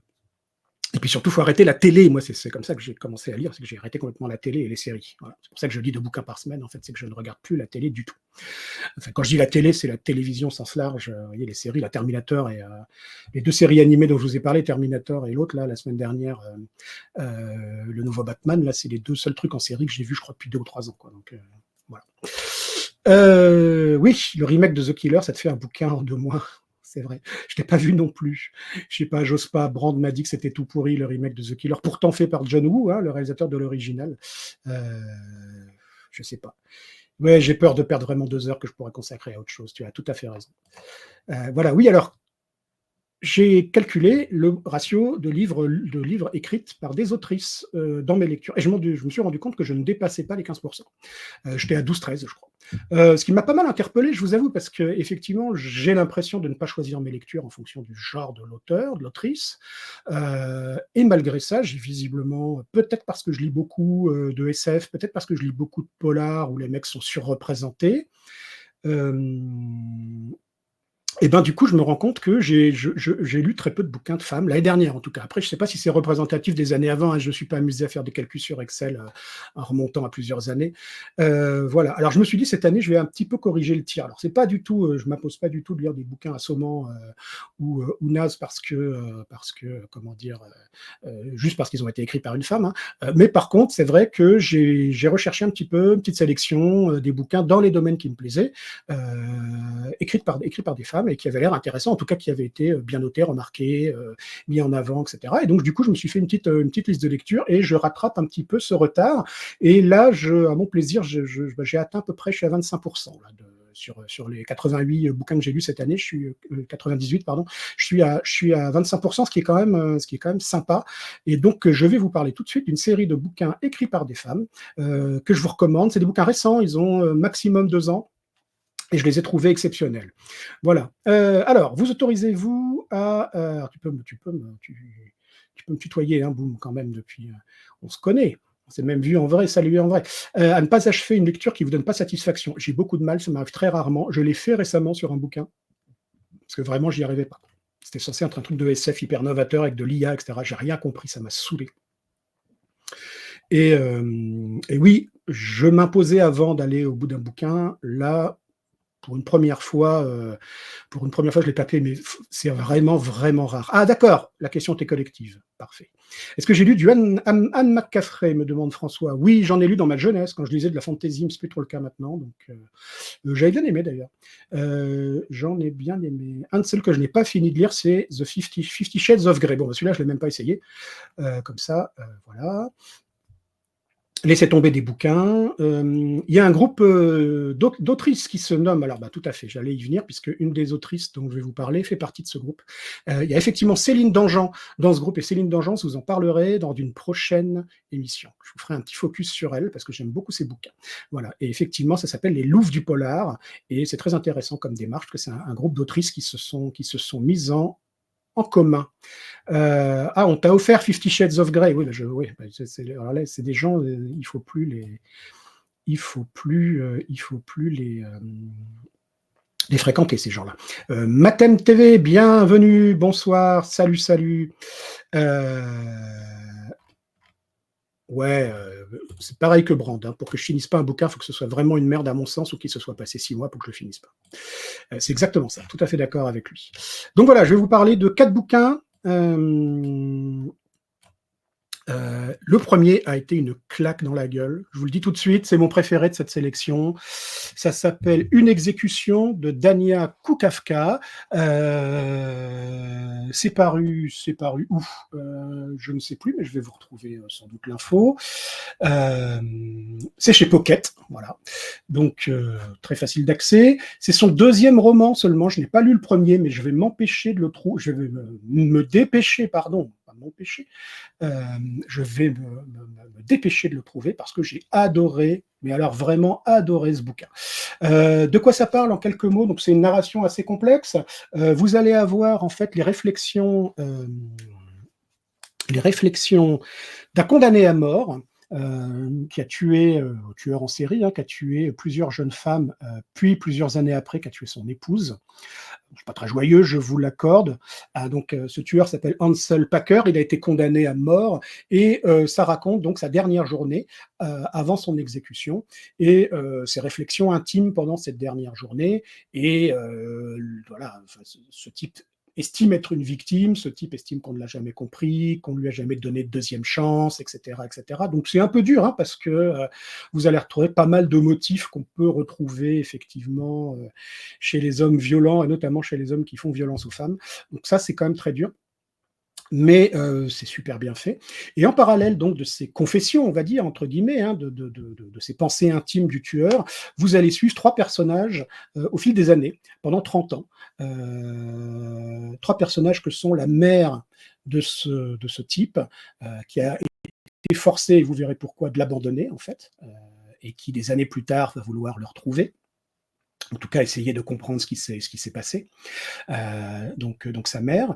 Une jeune fille qui a fréquenté, en tout cas qui a connu ce type lorsqu'ils étaient tous les deux dans le système des familles d'accueil. Et donc, elle l'a côtoyé à l'adolescence et elle avait déjà remarqué des choses étranges.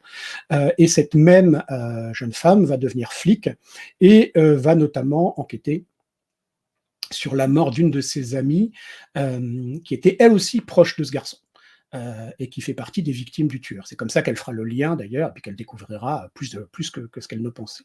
Donc voilà, on va la suivre elle aussi. Et on va suivre enfin Hazel, qui est elle, la sœur de l'épouse de ce type, donc la sœur assassinée par ce type. Et ce qui est dingue, c'est qu'on connaît, on connaît dès le départ, hein, qui est le tueur, on connaît dès le départ ce qu'il a fait, on sait qu'il a tué plusieurs femmes, on sait... Allez, gros bisous Garbiou, bah oui, occupe-toi de ta petite, bien sûr. Bon courage, gros bisous.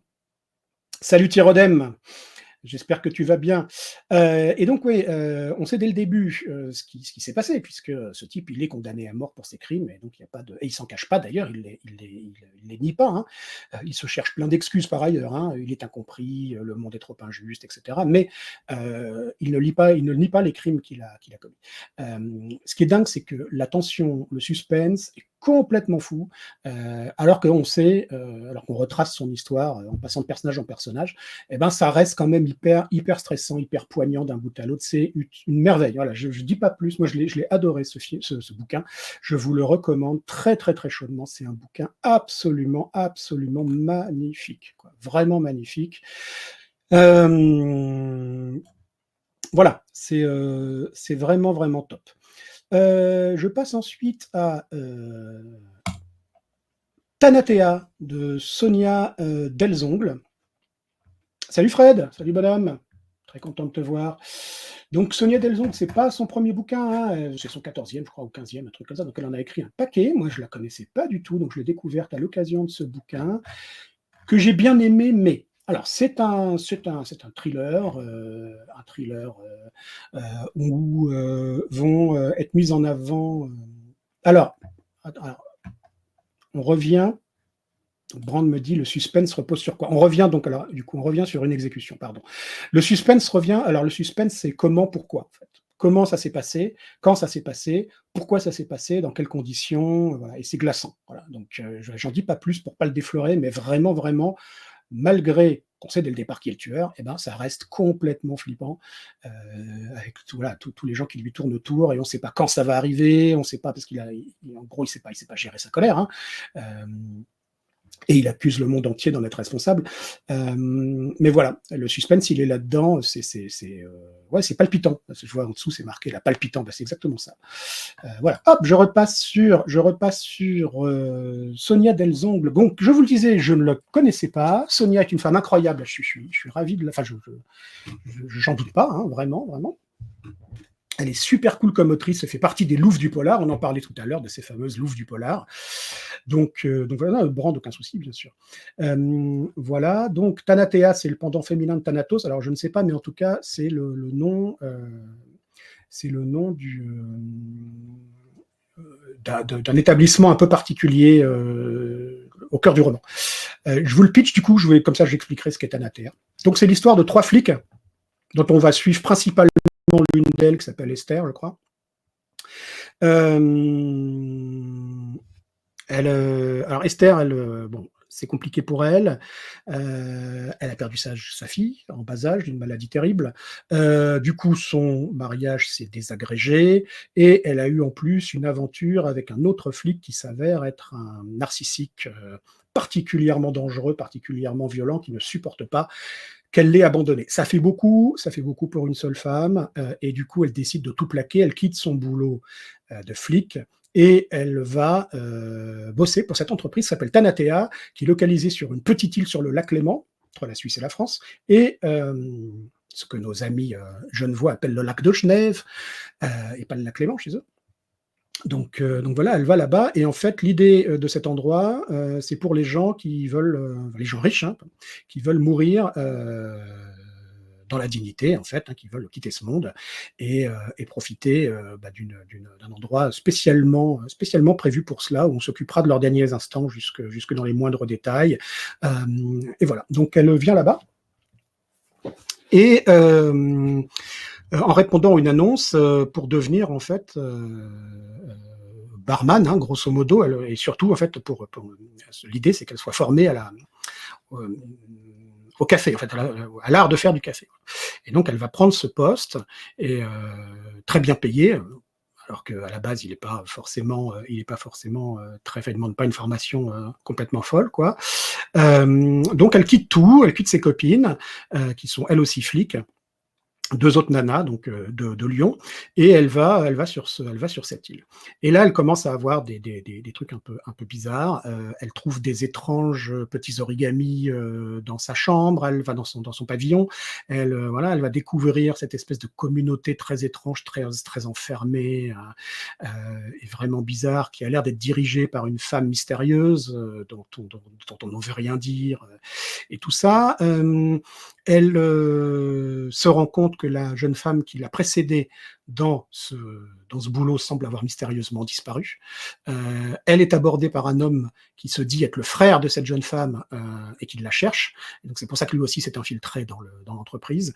Voilà, ça part de là, et puis elle va peu à peu commencer à questionner sa propre psyché, à se demander si c'est pas elle en fait qui est en train de devenir complètement folle. Pendant ce temps-là, ces deux copines, en fait, restées à Lyon, vont commencer elles aussi à se poser des questions. Il va se passer des choses, plein de rebondissements qui vont les pousser à tenter de la retrouver, puisque bientôt elle aussi va disparaître. Pourquoi je vous dis que c'est un peu trop, c'est qu'en fait il y a tout s'explique, hein, vous verrez. Enfin, c'est d'ailleurs assez brillant, mais c'est une construction très minutieuse. Mais c'est beaucoup trop, quoi. Il y a trop de rebondissements. Enfin, il y a un moment, moi je lâchais le bouquin tellement. Tu es là en permanence à te dire attends, donc il s'est passé ça. Donc tous les sujets y passent. Donc le viol, le désir d'enfant, l'enfant non désiré, l'abandon, la GPA, la mort d'un enfant.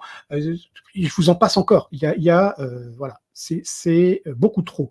Par contre, c'est fait avec un sacré savoir-faire. Et il y a plein de moments qui sont vachement sympas, notamment quand elle est en train de flipper et de plonger dans le doute, voire dans la folie. Il y a quelques moments, mais il y a un moment très bon qui m'a rappelé dans un entrepôt, qui m'a rappelé le silence des agneaux. Voilà, c'est vachement bien écrit, quoi. Donc je vais découvrir d'autres romans de cette autrice. Parce que autant je trouve que le bouquin est un peu trop riche, peut-être un peu trop pas ambitieux, mais il y a beaucoup de retournements de situation jusque dans les dernières pages, ça n'arrête pas. Il y en avait un peu trop pour moi. Alors, donc Fred qui était à Étrange Grande ce week-end, j'ai plein de nouvelles références pour toi avec celles et ceux que j'ai croisés ce week-end. Ça c'est super, ça me fait très plaisir. Donc oui, Thanatea, du coup, pour répondre à la question de Tlon, oui, c'est bien lié à Thanatos, puisque c'est l'idée que ça s'appelle comme ça, parce que les gens viennent sur cette île pour mourir, en fait. Hein, donc c'est comme ça que la boîte est appelée. Tom Sieur nous dit, dernier en date que j'ai fini en diagonale, Crossroads de Hervé Gagnon. Le pitch me plaisait vraiment. Un historien et une anthropologue enquêtent sur une chanson inédite du bluesman Robert Johnson. Ah oui, celui qui aurait vendu son âme au diable. Personnage hyper cliché, mais j'étais quand même intéressé par ce qui concerne Robert Johnson, alors j'ai sauté pas mal de passages. Thirodem, grand spécialiste, il faut le savoir, grand spécialiste du blues, grand spécialiste aussi de la Louisiane et de la Nouvelle-Orléans, en laquelle il a passé énormément de temps. Ce bouquin l'avait rendu grognon. Écoute, à l'occasion, tu nous diras pourquoi. Voilà, voilà. J'ai eu l'impression que l'auteur déversait son aigreur par l'intermédiaire de son personnage principal. Ouais, ça, c'est pas forcément top. Et Clone, si tu as la possibilité de mettre la main dessus, je te recommande La piège de l'architecte de Douglas Preston et Lincoln Child. Je l'ai lu, ça, oui, alors voilà. Effectivement, je me souviens très bien de ce bouquin. Je ne suis pas fan des Preston et Child, j'en ai lu plusieurs, en fait. Dans le train, c'est vrai en plus. C'est vraiment un cliché, mais j'en ai lu plusieurs dans le train, parce que c'est souvent tu les voyais en tête de gondole en fait dans les maisons de la presse des gares en fait. C'est comme ça que j'en ai chopé un ou deux et que je les ai lus. Je trouvais que les intrigues faisaient d'excellents scénarios de jeux de rôle, mais que c'était quand même écrit un peu avec les pieds quoi. Voilà donc je passe maintenant à deux derniers romans, tous les deux écrits par des femmes et tous les deux alors la particularité et vous savez que c'est un peu à la mode d'utiliser un argument SF pour parler enfin science-fiction, anticipation en tout cas, pour parler société, pour parler notamment place de la femme, etc. Dans ces deux cas précis. Alors bon, vous savez qu'il y a eu un Goncourt hein, qui était pour moi un bouquin de SF. Hein. Je ne me rappelle plus de son nom maintenant. Ça y est, j'ai un trou. Blablabla, c'est pas grave, je continue, je meuble. Donc voilà, donc l'idée est de voir en fait des arguments de SF passer dans la littérature dite blanche, parce qu'un des bouquins là dont je vais vous parler, il est sorti chez Gallimard. Hein, et ben c'est quand même assez chouette. C'était déjà le cas pour le fameux Goncourt que je n'arrive plus à vous retrouver. C'est pas... Voilà, l'anomalie d'Hervé Letellier. Voilà. Donc, c'est pour moi, alors c'est un roman très intéressant, hein, mais pour moi, l'argument, clairement, un argument de science-fiction fantastique, quoi. Puisque ça raconte l'histoire d'un appareil, d'un avion qui atterrit deux fois, en fait. Donc, voilà. Donc, deux fois avec, dans les deux cas, les mêmes passagers à bord. Et donc, ça explore un petit peu cela. Donc, du coup, c'est dire, moi je pense qu'il faut s'en réjouir, c'est dire combien l'anticipation, la SF, le fantastique, tout ça ont imprégné en fait la culture au sens général. Et exactement comme on pouvait parler d'Elevated Horror au début de cette émission, eh ben, on a effectivement des auteurs ou des autrices qui viennent taquiner dans la littérature dite classique l'ASF. Alors le premier, il s'appelle Panorama, c'est de Lilia Hassen et c'est chez Gallimard. Donc, alors moi j'ai bien aimé ce bouquin. Alors Lilia Hassen, je la connaissais pas non plus, c'est son deuxième ou troisième roman, mais on m'a soufflé dans l'oreillette que visiblement elle avait bossé ou elle bossait à la télé, on l'avait vu. Enfin, elle bossait avec elle était chroniqueuse dans une émission avec un mec que moi je ne connais pas, mais qui apparemment est très connu, qui s'appelle, c'est pas Yann Barthès, voilà. Alors je connais pas ce monsieur, moi, parce que je regarde pas la télé comme je vous le disais, mais apparemment, il est connu et donc elle a fait des chroniques culturelles, notamment chez ce monsieur, mais plein d'autres activités, etc. Et donc elle est aussi autrice. Alors le concept de ce bouquin est assez sympa, si vous l'acceptez, parce qu'il est parfois un tout petit peu dur à avaler. On est en 2049 et donc on est après après un événement qui s'est appelé la Revenge Week de 2029. Et la Revenge Week, c'est un moment où il y a eu des émeutes en France et où les victimes ont décidé de se venger de leur bourreau, en fait, quoi. Donc, des parents ont lynché, hein, il n'y a pas d'autre mot, des chauffards qui avaient tué leurs gosses, des femmes se sont vengées d'hommes qui les avaient violés. C'est devenu viral sur Internet, donc on a été chercher des gens qu'on estimait mal punis par la justice, ou pas punis par la justice, ou qui avaient eu une impunité, etc., et on les a lynchés, quoi.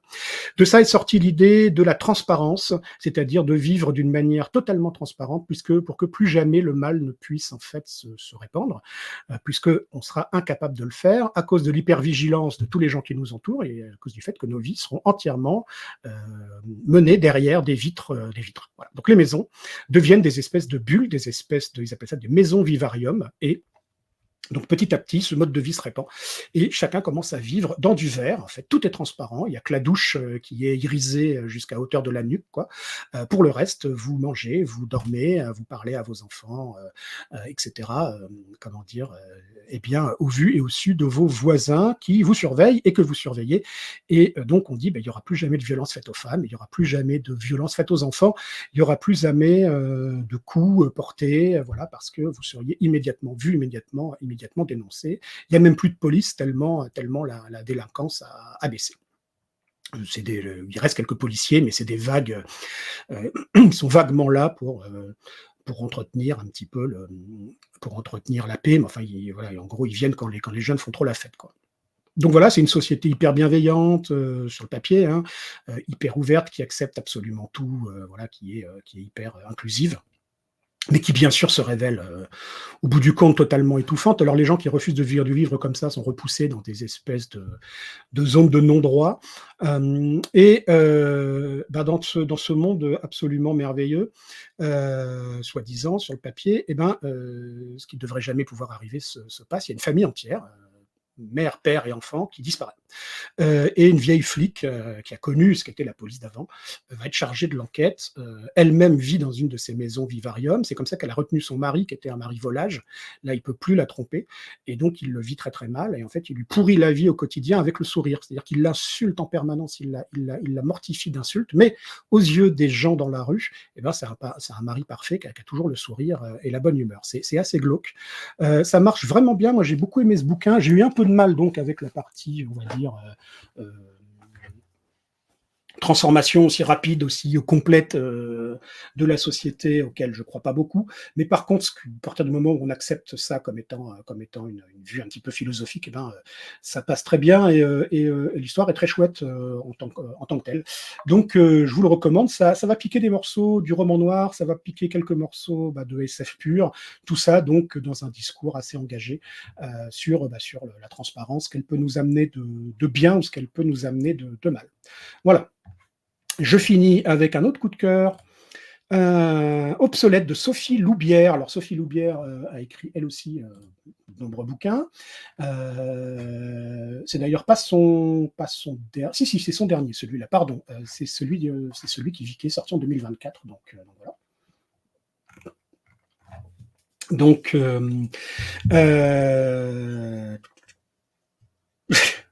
j'espère qu'elle a géré la buée, sinon ça a l'air chouette. Effectivement. Donc, ouais, c'est le dernier. Voilà, tout à fait. Donc moi, je vous le recommande, là, celui-là, très fort. Donc là aussi, on va parler d'une société futuriste. Donc on est un peu plus loin dans le futur, hein. On est en 2224. La civilisation a failli s'écrouler à cause du réchauffement climatique, enfin, à cause des catastrophes climatiques. Donc il y a, voilà, qui a mis en danger la population. Et donc aujourd'hui, on se retrouve avec des petites enclaves autosuffisantes, totalement adaptées en fait et qui vivent très bien, hein. Elle nous décrit dans le détail comment on vit très bien dans ce monde qui respecte la nature autour de lui, qui est autosuffisant, qui produit ce qu'il consomme, enfin, etc. Donc ça, c'est l'aspect plutôt positif de ce futur. L'aspect négatif de ce futur, c'est qu'en fait, il y a de moins en moins, d'hommes, comment dire, fertiles, et que la population féminine menace en fait la survie de l'espèce humaine. C'est-à-dire qu'il y a trop de femmes pour pas assez d'hommes, et pas assez d'hommes fertiles. Et donc du coup, cette société a inventé quelque chose, c'est que après 50 ans, en gros, quand elle fait sa ménopause, une femme devient obsolète et elle est retirée. C'est-à-dire qu'en fait, on la retire de son foyer et on fait tout pour convaincre son mari de se remarier à une femme plus jeune et fertile et de redonner des enfants. Voilà, à la société. Ces femmes, en fait, retirées, elles partent tout ensemble, tout un groupe d'âge, dans le même village, partent vers un ailleurs, qu'on leur promet de paradisiaque, où on va s'occuper d'elles, où elles seront à la plage en permanence, etc. Ça sent bien sûr très très mauvais, mais les gens s'accrochent à cette croyance, hein, qu'on leur assène à l'école, que les IA leur répètent en permanence, et finalement, les gens acceptent ça plutôt bien. Il faut savoir qu'en plus, ils sont tous équipés, c'est-à-dire femmes et hommes, hein, d'un bracelet qui régule leurs émotions, en fait, et qui leur injecte hormones, antidépresseurs, enfin tout ce qu'il faut pour que leur humeur soit égale. Avec tout ça, on estime qu'il n'y a plus de crime, en fait, là aussi, hein, c'est un monde où il n'y a plus de crime. Le crime a été banni, quoi, puisque de toute façon, on saurait en permanence où vous êtes grâce à ce bracelet, et ce bracelet, il vous régule. Donc, il n'y aurait pas, voilà, il y aurait pas vraiment de possibilité. Bon, ça va vous raconter en parallèle, alors bien sûr, on voit tout de suite des références à plein de choses, à commencer par ce livre célèbre qui a été transformé en série, La Servante écarlate, par exemple. Donc, voilà. Là, les femmes dans cette société se posent finalement assez peu de questions, même si elles s'interrogent sur ce que va être cette fameuse après, qu'on continue à leur vendre comme un paradis.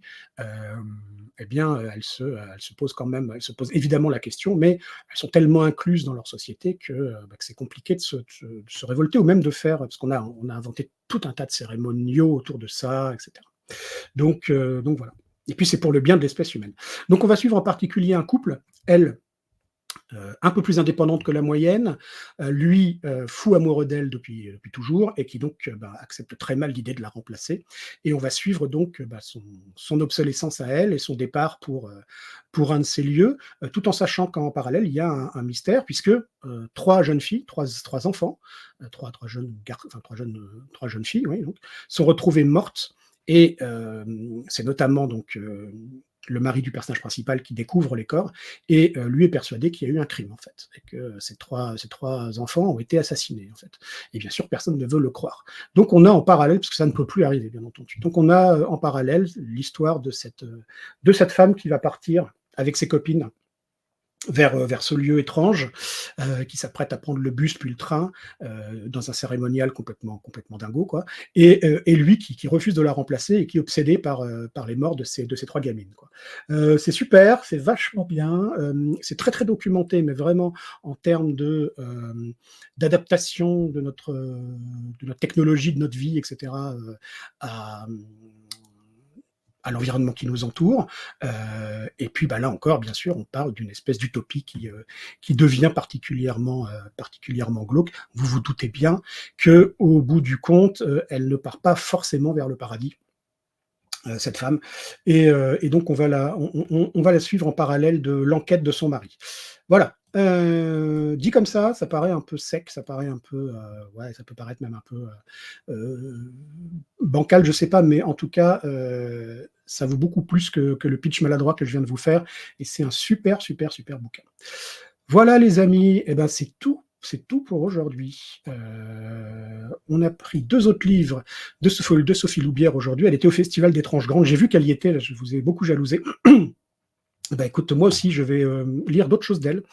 Voilà, tout ça pour dire donc que je continue ma petite démarche là de lire plus d'autrices, sans en faire non plus, hein, c'est pas un dogme, je ne m'astreins pas une équité parfaite, hein, ça dépend des trucs que j'ai envie de lire, du moment, etc. Mais enfin, en tout cas, c'est vrai que là, j'ai eu une démarche un petit peu plus volontaire sur les autrices, et je ne le regrette pas, parce que tout ce que j'ai lu là, ce que je vous ai présenté ce soir, et il y en a quelques autres que je vous présenterai dans les semaines à venir, j'ai plutôt beaucoup, beaucoup aimé. Encore une fois, la grosse claque, je vous le redis, ça a été Exécution. Moi, une Exécution. Exécution, c'est le titre anglais. J'ai adoré ça. Voilà. Et je vous le recommande chaudement. Voilà les amis, il va être temps de se dire au revoir. Après 1h30, finalement, je pensais qu'on ferait une toute petite rubrique, et puis finalement, ça a duré 1h30. Je suis super content, vous étiez hyper nombreux ce soir, ça me fait hyper plaisir. Il faut que je vous parle des rendez-vous, parce qu'il y a plein de rendez-vous, il y a plein de chouettes trucs qui arrivent. Mercredi soir, mercredi à 20h cette fois-ci, donc une petite demi-heure plus tôt, une petite demi-heure plus tôt que cette chronique. À 20h, je reçois monsieur Olivier Debrosse, le professeur Desbrosses. Pour ceux qui aiment la musique de film, vous savez forcément de qui on parle, fondateur du magazine Underscores, membre de l'équipe de Total Tracks, ce podcast complètement génial sur la musique de film.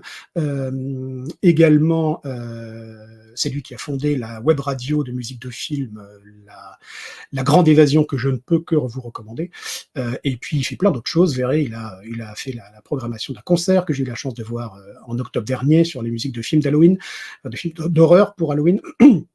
Il a participé à l'édition d'un bouquin sur Jerry Goldsmith avec ses compères de Total Tracks. Bref, il a énormément, énormément de choses à son actualité et surtout, il est absolument passionnant. Donc, si vous aimez la musique de film, vraiment, venez. C'est la première fois que je reçois quelqu'un comme ça, un petit peu extérieur à mon petit milieu rôliste, etc. Ça me ferait très plaisir que vous soyez là nombreux parce que d'abord c'est quelqu'un de super avec qui on va passer un très très bon moment et puis on va parler de plein de trucs, on va enfin savoir pourquoi Hans Zimmer est mauvais, on va parler des grands maîtres, on va parler comment dire des moins connus mais tout aussi talentueux, de nos CD préférés, de toutes ces activités autour de la musique de film. Il a vu, lui, il a participé à énormément de concerts, il a rencontré la majorité des grands auteurs contemporains. Il les a rencontrés, les a interviewés. Donc voilà, ça va être passionnant. Je vous le conseille. Voilà. Dimanche prochain, chronique culturelle spéciale Alien. Ça y est, je le fais la semaine prochaine parce que j'ai pas réussi à le faire plus tôt. Cette semaine, c'était compliqué, bien sûr. Donc dimanche prochain à 20h30. Alien. On parlera ensemble de la grosse bébête et on fera des blagues. On fera des blagues sur les aliens. Bah oui. Comme ça, si ça vous est déjà arrivé d'avoir des problèmes de mauvais aliens, eh ben, on en parlera. Et ce sera l'occasion si vous êtes dans le chat.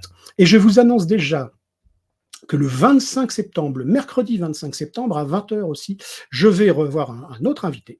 Je vous avais dit, hein, il y aurait des invités, il y aurait des surprises. Et donc, je vais recevoir un autre invité. Et cet invité n'est ni moins que l'auteur d'un bouquin formidable, bouquin qui s'appelle Kaiju, Envahisseurs et Apocalypse, l'âge d'or de la science-fiction japonaise. Ce monsieur, c'est Fabien Moreau. C'est notre spécialiste français, en fait, des kaiju, de Godzilla, et au-delà de ça, de la science-fiction japonaise. Et donc là, c'est la réédition, hein, c'est la 3e réédition de ce bouquin qui est épuisé à chaque fois, qui est en ce moment en collecte sur Ulule. Je vais vous mettre le lien tout de suite. Il faut aller comment dire, soutenir ce bouquin si vous aimez. C'est un énorme pavé de plus de 500 pages. Si vous aimez les kaiju et si vous aimez surtout la science-fiction japonaise, parce qu'il n'y a pas que des kaiju, hein, on va avoir des kaiju, on va avoir dans ce bouquin de la science-fiction, des envahisseurs, des extraterrestres, des super-héros, des sciences interdites, du space opéra, du film catastrophe, des films aussi emblématiques que la submersion du Japon, par exemple. Donc voilà, c'est un bouquin réellement à suivre. Et puis, Monsieur Moreau, il va aussi nous parler de ce qui va se dérouler à la Maison de la Culture du Japon du 4 octobre au 5 novembre, je crois, et qui va être une grosse rétrospective sur les kaiju. Il y aura une conférence de lui, il y aura une exposition sur les affiches de films de kaiju, et puis surtout, il va y avoir plein de projections. Il va y avoir la projection du tout premier Godzilla de 54 restauré en 4K. Donc, vous imaginez, quoi. Voilà. Vous allez avoir Godzilla Minus One dans sa version noir et blanc. Vous allez avoir Rodan de 56. Vous allez avoir plein de films super comme Objectif Terre, Mission Apocalypse, La guerre des monstres. Vous allez avoir les Meijin, parce qu'on ne s'arrête pas à la Toei et enfin pas oui à la Toho, pardon, on ne s'arrête pas à la Toho et à Godzilla. Vous allez avoir Shin Godzilla, vous allez avoir Godzilla versus Biollante, qui est un très chouette. Vous allez avoir sur le samedi 12 octobre, vous aurez toute la série des Gamera Millennium. Donc, non, pardon, Heiwei, des années 90, donc cette super trilogie de Gamera. Voilà, vous allez même pouvoir revoir, si vraiment vous avez envie, le Godzilla de Roland Emmerich de 98. Donc voilà. C'est assez chouette. Donc ça, il faut vraiment ne pas louper cette émission. On en parlera bien sûr d'ici là. En tout cas, là, on se retrouve mercredi soir avec Olivier Desbrosses. En attendant, je vous fais plein de bisous. Alors Guts, salut papa. Je ne suis pas sûr de te connaître, mon petit. Ça n'est pas grave. Peut-être es-tu le fils de l'un de nos auditeurs, c'est possible. Oui, dans l'espace, personne ne vous entendra crier Alien pour qu'elle revienne, bien entendu. Alors, on peut en faire beaucoup des blagues comme ça. Alors, une ampoule, tout ça semble intéressant. Aucune certitude d'être en rendez-vous ce mercredi, mais j'ai quand même hâte. Écoute, ne t'inquiète pas, ça sera bien sûr, l'interview sera bien sûr rediffusée. Brand Guts, ça peut pas être mon fils. Je ne sais pas qui c'est. Je ne sais pas. Voilà. En attendant, je vous souhaite une très, très bonne semaine. Je vous embrasse très fort. Prenez soin de vous surtout, et puis prenez soin de vos proches et on se retrouve donc mercredi soir. Allez, bye bye. Salut!